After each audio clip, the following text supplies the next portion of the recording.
नमस्कार दर्शक बंधु प्रियदर्शिनी होम फूड चैनल को आपण मानक पुणी थे अनेक अनेक स्वागत। तो आज आपण मानक सह शेयर करी खूब जल्दी बनी जाऊा छुआ मान बहुत टेस्टी अटा एवं सुजीर बहुत सुंदर गोटे टिफिन रेसिपी जहाँ को आपण मैंने सांगे सांगे बनई पारे और छुआ मैंने खावाई बहुत पसंद करेंगे। तेज चलतु आज रेसिपी को स्टार्ट करवा।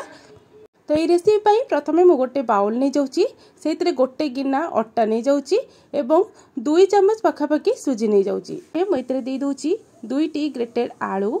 आलू तो छुआ मानकर बहुत ही पसंद तो पकेवाई बिल्कुल भी भूलें। ये पकेबा लंबा लंबा कर काटिकी रखि फाड़े पियाज तापर फाड़े कैप्सिकम एमती छोट पीस काटी पारे ना तो लंबा पीस काटी पारे।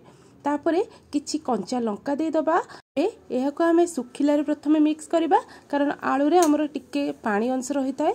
तो प्रथमे आपण मैंने बिल्कुल भी पानी देवेनि प्रथमे या मिक्स करवा तापर आमर आवश्यक अनुसार आम पानी देकी पुणी थे या भल भाव टिके मिक्स करवा एवं मिक्स कर सारा पर या किसी समय रेस्ट दबा कारण आमर सुजी पकईजे सेटा टिके फुलिबो तो से किसी समय रेस्ट दबा जदि तापर आमर पानी आवश्यक पड़े ताहले आम दबा।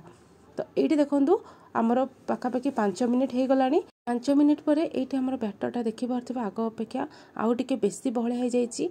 एबे आमे अलगा सब इनग्रेडिएंट्स ऐड करवा जेमती कि आमे अर्ध छोट चम्मच एथिरे जीरा दबा एवं 2टी मैगी मसला दबा। यह द्वारा आमर जो रेसिपीटा बहुत ही टेस्टी लगी थाए आमको अलगा किसी मसला दवाई बिल्कुल भी पड़ोनी। तो ये देखो मैगी मसला आमे 2 पैकेट दे दोचे तापर स्वाद अनुसार अल्प टिके आमे लुण दबा दे सारा पर सब को भल भाव पुणी थे मिक्स करनवा। आमको ये बिल्कुल भी पानी आवश्यकता नहीं कारण ये आमर बैटरटा पूरा ठीक रही माने जेमती आमको बहलिया दरकार सेमती रही। पैन ने मु तेल गरम करनी प्रथमे कौन करेंगे ना तेल को भल भाव टिके गरम करे तापर ये गोटे डंकी जलखिया आम देदबा माने बैटर देदबा चारिआड को स्प्रेड करके टिके आम साइज करनवा।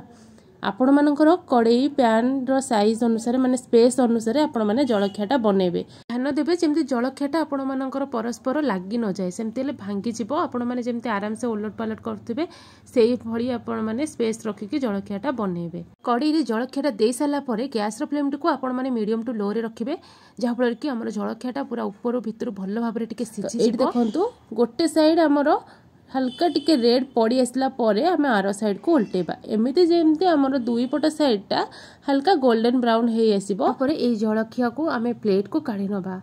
ये देखिले केते सुंदर लगुच ना जलखिया कहीं कहि भी पारिबेनी आकु आमे अटा सुजी रे बनैचे। तेबे दर्शक बंधु एठी हमर गरमा गरम अटा सुजीर जलखिया रेडी हे गला।